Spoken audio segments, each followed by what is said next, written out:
ہمارے چینل کو سبسکرائب کریں اور بیل آئیکن کو دبائیں۔ صحیح حدیث میں کفل نامی ایک بنی اسرائیل آدمی کا قصہ آیا ہے کہ نبی کریم صلی اللہ علیہ وآلہ وسلم نے فرمایا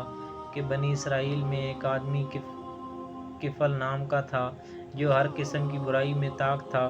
ایک دن اس کے پاس ایک عورت آئی اور اس نے اس سے کہا کہ اگر تم مجھے اتنے روپے دے دو تو میں اپنے آپ کو تمہارے حوالے کر دوں گی اور تم کو مجھ سے اپنی خواہش پوری کرنے کا حق ہوگا۔ وہ شخص پہلے ہی سے برائی کا عادی تھا، اسے یہ موقع غنیمت نظر آیا اور اس نے اس عورت کو رقم دینے کا وعدہ کر لیا اور اس سے اپنی نفسانی خواہش پوری کرنے کے لیے کسی کمرے میں لے گیا۔ اور جب برائی کا وقت آیا تو وہ عورت کانپنے لگی اور اس پر خوف و دہشت طاری ہو گئی۔ اس نے اس عورت سے پوچھا کہ تو کیوں خوف زدہ ہے اور کانپ رہی ہے؟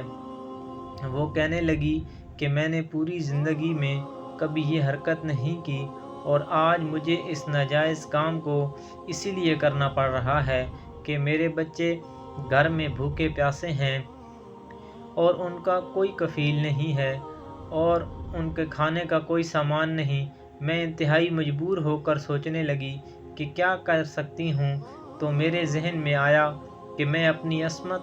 اور اپنی پاک دامنی کو بیچ کر اس سے جو کچھ روپے حاصل ہو جائیں اس سے بچوں کے گزارے کا انتظام کروں۔ اسی لیے میں نے اس برائی کا ارادہ کیا، مگر مجھے اللہ کا خوف ہو رہا ہے اور اس لیے مجھ پر کپ کپی طاری ہے۔ عورت دل سے بات کر رہی تھی تو دل پر اثر انداز ہوئی اور عورت کی یہ داستان سن کر اور اس کا اللہ سے یہ خوف دیکھ کر اس مرد کے دل میں بھی اللہ کا خوف اور پیدا ہو گیا اور کہنے لگا کہ تو صرف ایک بار گناہ کا صرف ارادہ کر کے اللہ سے اس قدر خوف کر رہی ہے، اور میرا حال یہ ہے کہ میں نے پوری زندگی اس کی نافرمانی میں گزاری اور مجھے اللہ کا تو اس سے زیادہ خوف کرنا چاہیے۔ اسی لیے میں آج سے توبہ کرتا ہوں کہ آج سے کبھی گناہ نہیں کروں گا۔ اور کہنے لگا کہ میں نے جو تجھ سے رقم دینے کا وعدہ کیا ہے وہ بھی تجھ کو دوں گا۔ چنانچہ اس نے اس عورت کو رقم بھی دے دی اور برائی سے بھی توبہ کر لی اور وہ عورت وہاں سے واپس ہو گئی۔ یہ آدمی اس کے جانے کے بعد ندامت کے ساتھ اللہ کے سامنے رو کر گڑ گڑا کر اپنے گناہوں کی معافی مانگنے لگا اور اسی حالت میں اسی رات اس کا انتقال ہو گیا۔ بنی اسرائیل میں اللہ تعالیٰ کی ایک سنت جاری تھی کہ جو آدمی اچھا ہوتا اس کی اچھائی و نیکی قدرت سے ان کے دروازے پر لکھ دی جاتی، اور اگر کوئی برائی کرتا تو اس کے دروازے پر اس کی برائی کا ذکر کر دیا جاتا تھا۔ اور یہ کفل نامی شخص تو اتنا برا تھا